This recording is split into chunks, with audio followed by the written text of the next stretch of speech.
Hello, folks. I am Alan for today's news. I will be reading and speaking about world news, interesting news to keep you entertained, and news to keep you informed. And what I got for you today from Equedia came in my email box. The next be weathered commodity. See what it says here.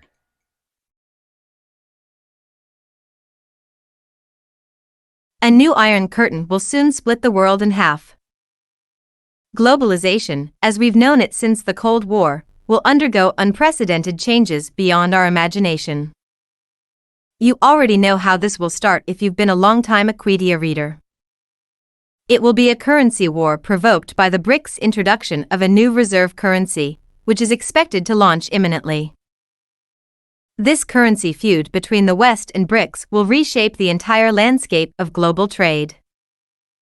In fact, the Biden administration has already passed what I call the Marshall Plan 2.0 to force its allies to embargo China in preparation for this new world order. In a moment, I'm going to explain how it will play out and what it means for your nest egg. But first, it's imperative you know what's happened to understand what comes next. The Marshall Plan. When people are asked about the Cold War and what they feared most, they usually think of the Cuban Missile Crisis. But in reality, the nuclear arms race was just a sideshow for what really happened behind the scenes. The real war took place through diplomatic channels. And it was fought by history-altering treaties, not weapons. After World War II, the United States and the Soviet Union emerged as two major powers. And taking advantage of their positions, both scrambled to exert as much influence over war-torn Europe as possible. To that end, U.S. President Harry Truman proposed what we know today as the Marshall Plan. It was a historic foreign aid package that racked up more than $115 billion, in today's dollars, meant to rebuild Western Europe. But it wasn't quite the humanitarian program the history books painted as. Like all political philanthropy, the package came with strings attached. The most significant of these conditions was that those who received the aid were later compelled to stop trading with the Soviet Union and, subsequently, China. And there's more to read. If you want to read the rest of this, the link will be in my description box. There's a lot there to read. Okay, let's go to the next one here. This is from Fox News. Taiwan warns China misstep could lead to uncontrollable world outbreak.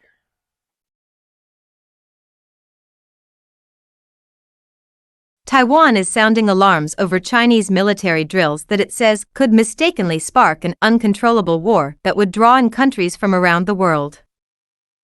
The Chinese military exercises this couple of days have been very serious, Taiwanese Foreign Minister Joseph Wu told Fox News Sunday. If you look at the sorties of the Chinese Air Force, together with the ships, they're coming very close to Taiwan. And any accident might spark an uncontrollable war in between Taiwan and China. And if other countries are trying to intervene, it might be the start of a war of great scale. The comments come as large-scale Chinese military drills entered their third day Monday, with the Chinese military declaring that it is ready to fight if Taiwan were to attempt to declare its independence from the mainland. And there's more to read if you want to read the rest of it. Let's go to the next one here. Trying to not make my newscast too long, give you as much information as I can. This one here from the street. Gasoline is doing something to make you and the Fed unhappy.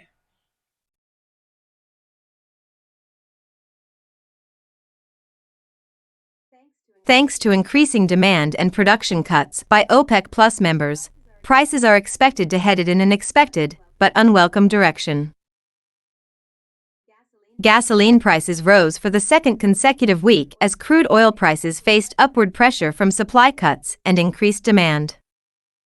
Prices for crude oil, the key component of gasoline, have increased for 3 consecutive weeks, although they fell some on April 10th. Don't miss, chances of a recession rise. The average price for a gallon of gasoline rose by 8.8 cents compared to a week ago, according to GasBuddy data compiled from over 150,000 gas stations. Nationwide, gasoline averaged $3.57 per gallon on April 9. Gasoline prices are still cheaper than a year ago when motorists were paying 52.6 cents more per gallon. The national average price of gasoline has continued its relatively slow climb, with 44 states seeing average gasoline prices climb over the last week, said Patrick DeHaan, head of petroleum analysis, GasBuddy, a Boston-based provider of retail fuel pricing information and data. The decision by OPEC to curtail supply also played a factor. Okay, and there's more to read on that one there, if you would like to read it. Let's go to the next one here. This is from USA Today. You might want to avoid using free public charging stations. Here's why.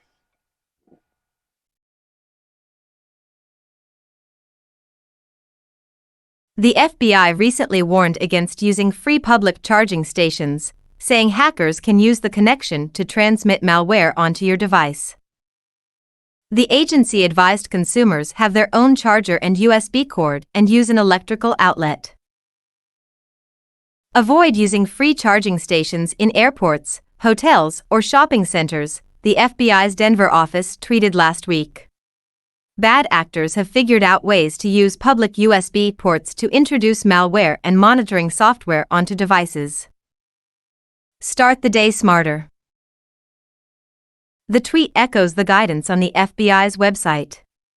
The FBI's Denver office said in an email that nothing prompted the reminder on social media and that it was a standard public service announcement. The Federal Communications Commission has also warned against juice jacking, as the malware attack is known. Malware installed through a compromised USB port can lock a device or export personal data and passwords to the hacker, according to the FCC. Hackers can then access online accounts or sell the information to others. How to protect yourself from juice jacking. To avoid juice jacking, the FCC advises you to use an AC power outlet, bring your own USB cable when you travel, and carry a portable charger or external battery. The FCC also suggests carrying a charging-only cable that prevents data from sending or receiving while charging. Okay, that's all on that one there. The link is still be in the description box. Myself, if I'm going out somewhere, I carry a portable battery bank where I can just charge it, from there.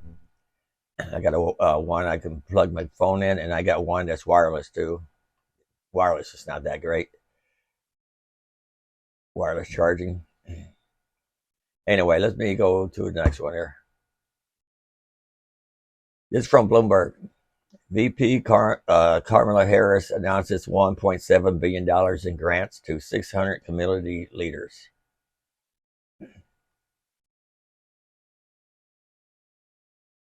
Bloomberg, the Biden administration is awarding more than 600 community lenders $1.7 billion in grants from a Treasury Department program intended to help small businesses recover from the COVID-19 pandemic. Most read from Bloomberg. President Kamala Harris, joined by Deputy Treasury Secretary Wally Adeyemo, announced the grants on Monday, and said they would allow community development financial institutions to aid underserved groups such as minority-led small businesses, low-income communities, and rural areas. These grants, representing the largest CDFI grant program in history, will enable hundreds of community lenders to invest in small businesses and entrepreneurs, and also provide home loans for families, financial services for local nonprofits, and capital for community organizations, Harris said in a statement. Grant funds through the CDFI Equitable Recovery Program can be used to support lending related to small businesses and microenterprises, housing, commercial real estate, and nonprofits, according to a release.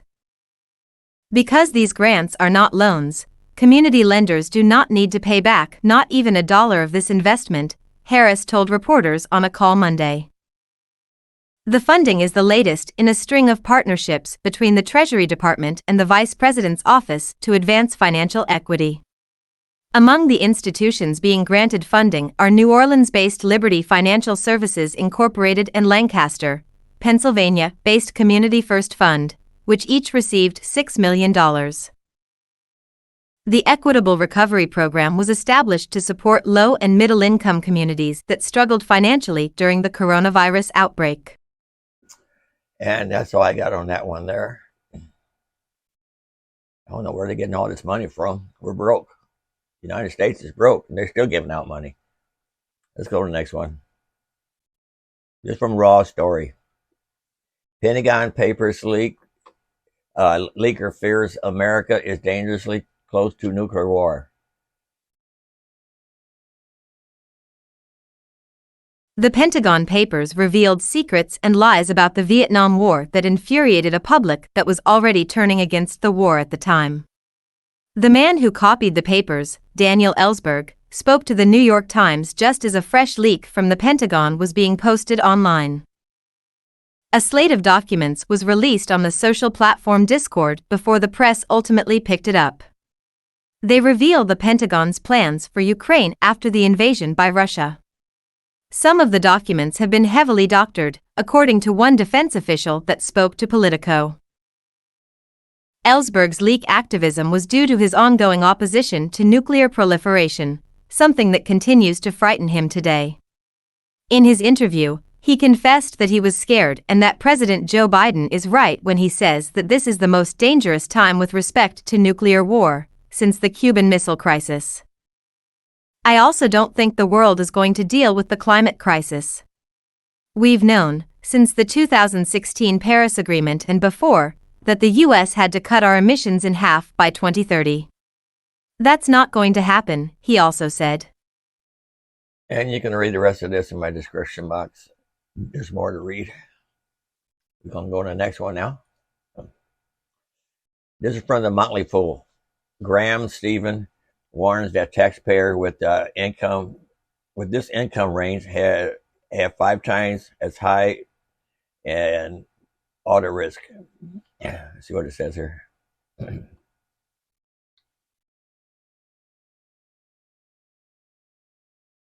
At this point, a lot of people have finished working on their 2022 taxes and are ready to sit back and wait for their refunds to arrive. But just because you've submitted your return doesn't mean your refund will land in your checking account in a few weeks and that'll be it. If the IRS has questions about your tax return, or if something on it looks suspicious, then you may end up receiving an audit notice in the mail that you'll need to address before your tax refund can be processed. Now, one thing you really should know is that tax audits aren't necessarily the scary thing you might expect them to be. When the IRS audits a tax return, often, all the agency is doing is looking for more information. You may, for example, be asked to supply proof of a deduction you claimed on your tax return. Submit a copy of a receipt or the right documentation, and the matter should be closed. Still, most tax filers would rather not have to go through the audit process. However, if your income falls into a certain range, your chances of getting audited may be higher. Does your income increase your audit risk? Generally, tax filers with very high incomes, we're talking multimillionaires, have a higher chance of getting audited than someone with an average income. But it might surprise you to learn that a low income could also increase your audit risk. Financial expert Stephan tweeted, "The stunning fact is that if you make under $25,000 a year, your chances of being audited by the IRS are about 5 times higher than everyone else." He then went out to say that the rate of audits among the lowest income wage earners was 13 per 1,000 returns for the 2021 tax year. For everyone else, it was 2.6 per 1,000 returns. Why might a low income increase your audit risk? In some cases, the IRS might be suspicious of the fact that you're getting by on as little income as you claim. Also, low-income filers are often eligible for the Earned Income Tax Credit, which is a desirable one to claim because it happens to be fully refundable. Most tax credits will only reduce your tax liability down to $0. But a refundable credit will pay you the amount you're claiming, even if you don't owe the IRS any money. Because low-income filers are more likely to claim this credit, which is associated with relatively high instances of fraud, it could explain why audit rates are higher for those not earning all that much.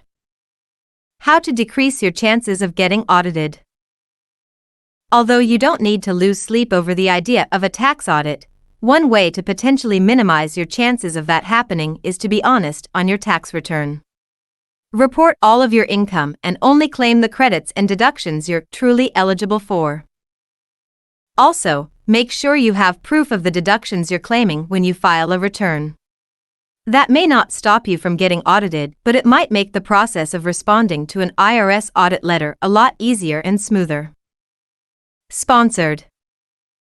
Alert! Highest cashback card we've seen now has 0% intro APR until 2020. Okay, we don't need that there. Yeah, I already got my check from the feds, and I only make a little over $23,000.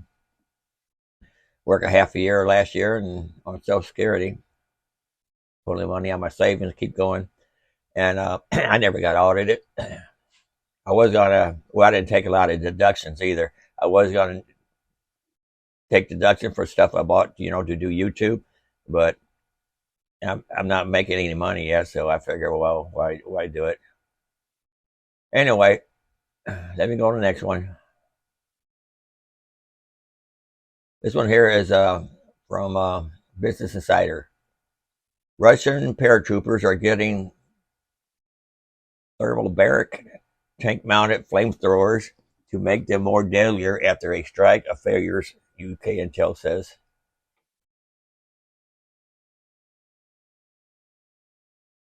Russia's paratroopers are getting a powerful new weapon in Ukraine, the UK mod said. The airborne force's strength had been dented after heavy losses in the invasion of Ukraine. But the UK mod said the move suggests Russia wants it to play a larger role in any new offensive. Full screen.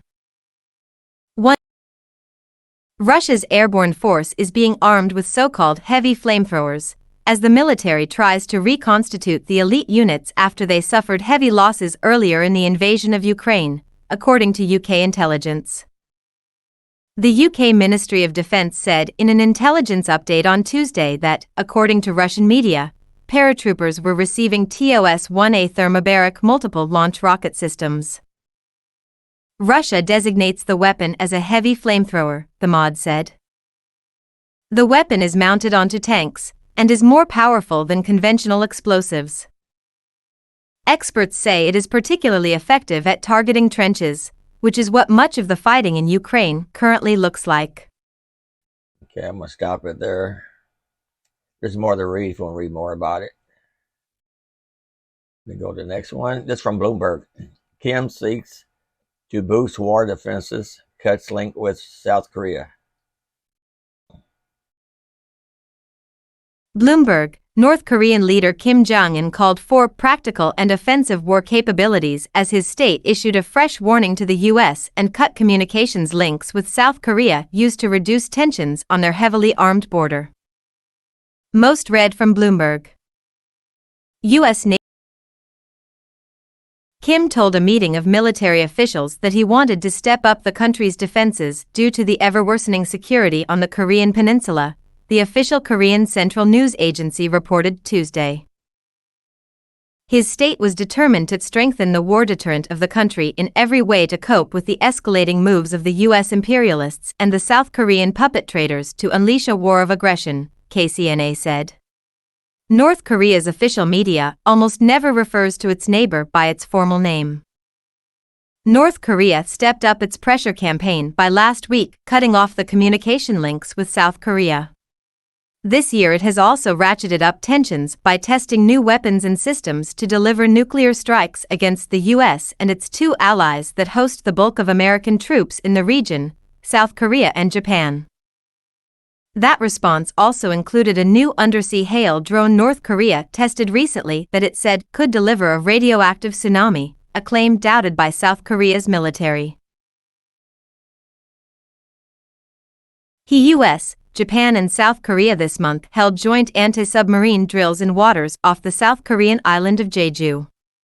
North Korea responded by warning that the U.S. and its puppet state allies were bringing grave danger to themselves and saying its nuclear arsenal was ready to be used at any time to deter the war maniacs' reckless moves. South Korean Unification Minister Kwon Young-se said the communication links were still silent on Tuesday. He expressed strong regret over North Korea's unilateral and irresponsible attitude, warning in a statement that it would lead to further isolation and hardship for the country. And I'm going to stop it right there. You can read the rest. It ain't much to read anyway.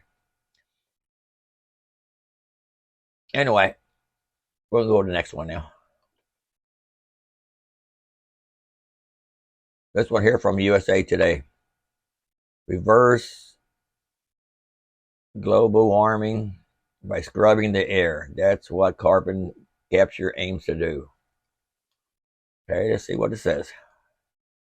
Denver, get ready to hear a lot about climate change fighting carbon capture in the coming months, as private businesses and nonprofits race to qualify for tens of billions of dollars in new federal tax credits and funding. The modern world's release of carbon dioxide by burning fossil fuels is causing the planet's climate to warm. Carbon dioxide acts like a blanket in the atmosphere, keeping the heat in. Before the Industrial Revolution of the 1800s, carbon dioxide levels in Earth's atmosphere were about 280 parts per million. Today, they've reached about 420 ppm. New technology offers the possibility of not just reducing carbon emissions but rolling them back by vacuuming CO2 out of the air. The federal government is investing heavily in this technology, including funding 4 new national centers to develop it. How does carbon capture work? You can remove carbon dioxide 2 ways. Strip it out of emissions from power plants when they burn fossil fuels like coal or natural gas. Capture and treat large volumes of ambient air.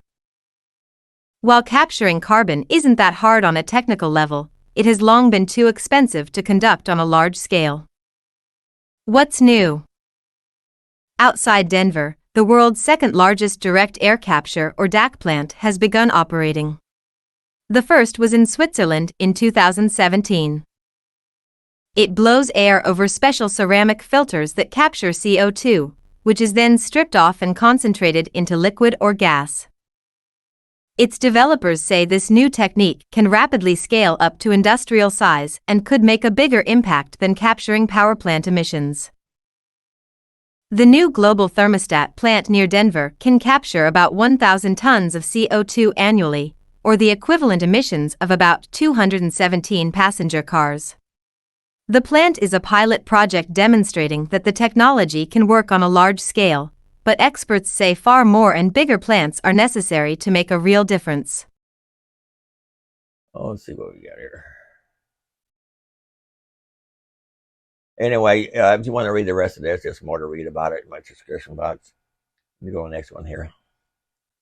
It's from Benzinga. North Korea's cyber-field nuke financing triggers alarm bells for U.S., Japan, and South Korea.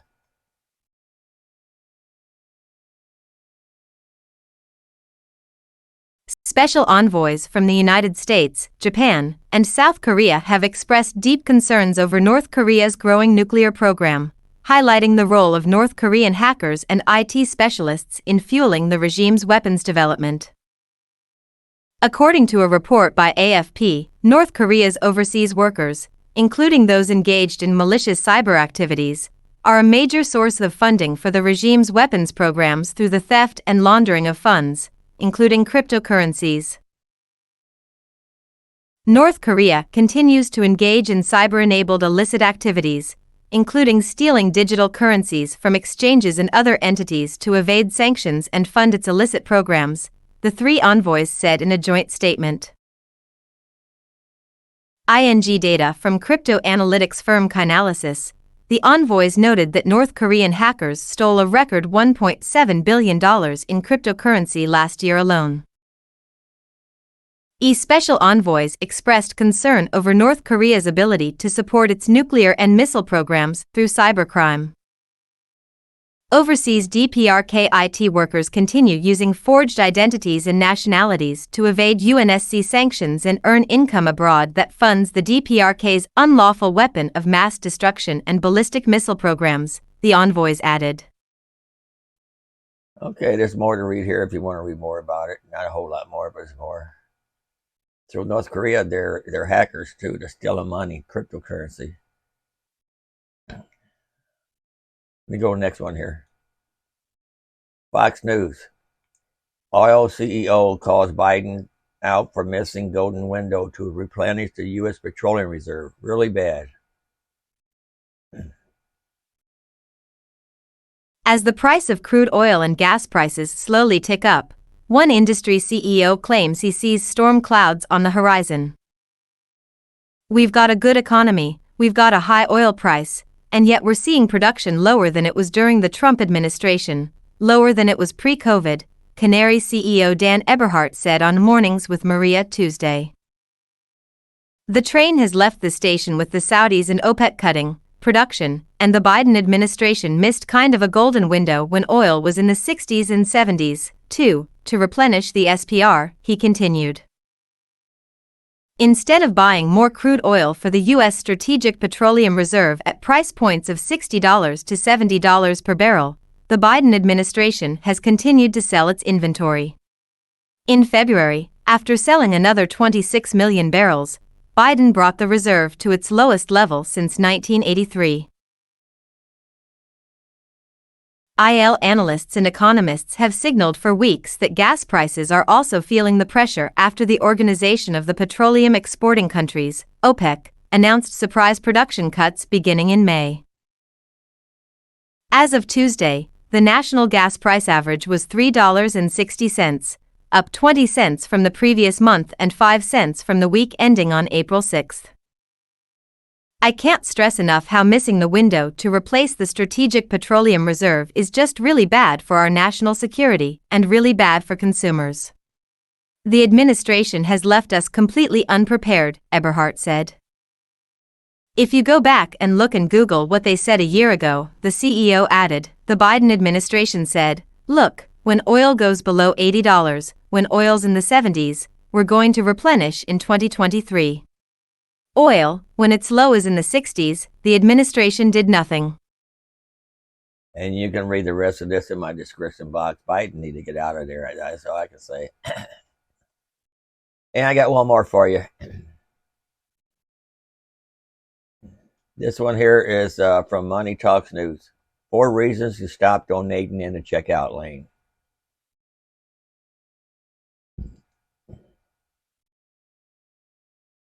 For reasons to stop donating in the checkout line. It can seem impossible to get through checkout at the grocery store or pharmacy these days without being prompted to donate money. Sometimes it's a sign, sometimes the cashier asks, and sometimes a prompt pops up when you swipe your credit card. It can also be a frustrating combination of all of the above. But regardless of the cause or how you're asked, you should think twice before agreeing and consider handling your charitable donations personally. Following are some reasons why.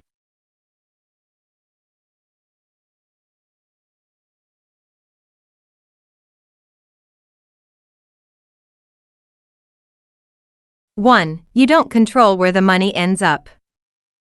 When you're prompted for a donation, you're usually told who is asking for money and at least something basic about why. And it's reasonable to expect that the business is being honest. But you didn't pick the charity, and there might be another working more effectively toward the same goal. You don't know why the store is working with a particular organization, and it may not always be straightforward. For instance, a recent lawsuit against pharmacy chain CVS says its fundraising campaign for the American Diabetes Association was deceptive and that donations were being counted toward the satisfaction of a legally binding obligation, which CVS had made to the ADA, to donate $10 million to the ADA over a 3-year period. It also claims CVS used donations to reimburse itself or pay down debt related to that agreement.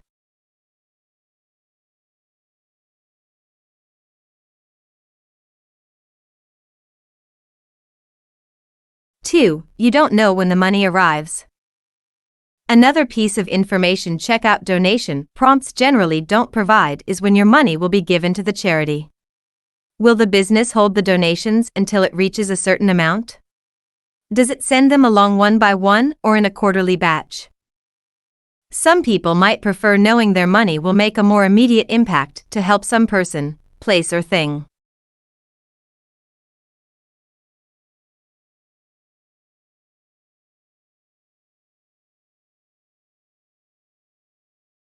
Three, you don't have time to research the charity. A business having its employees make direct requests for donations may tug on your heartstrings a bit more than reading it on a computer screen. They've caught you with your wallet open, and you might feel anxious or pressured to donate without thinking. Act Now is a tried and true strategy for salespeople, and it prevents you from gathering other information like price comparisons and reviews to make an informed decision. Similarly, these checkout requests for donations don't give you the opportunity to research what the charity's goals are or how effective it is. One idea is to decline to donate, then go home to research the charity. If everything sounds good, you can probably make a direct donation to the organization and avoid delays and any fees that could be involved in having a middleman. You could also simply donate twice as much the next time you visit the store. Sponsored content. Trending stories.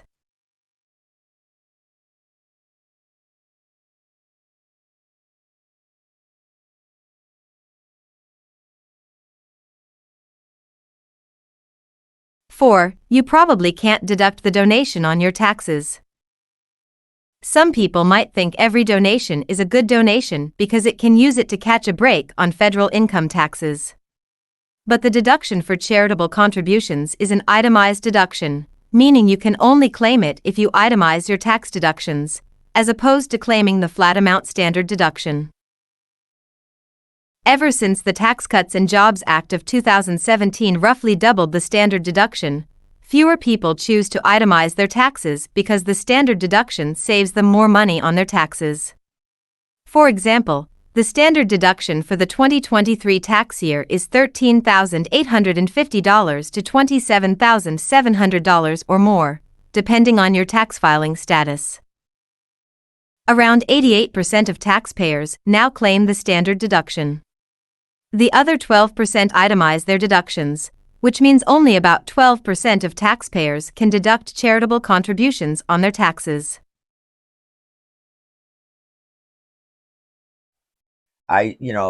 When they had these things popping up in the checkout lanes, I sometimes donate, sometimes don't, and then I start thinking, well, I don't know where the money's going. I don't know if the stores are keeping the money for themselves. So I don't do it no more. And I don't itemize on my taxes because every time I do, I don't, H&R Block said I get more on the standard deduction. So anyway, that's all I got for you today. I hope I got some information for you, and don't forget to like, subscribe, at least come back once in a while. And until next time, thanks for watching.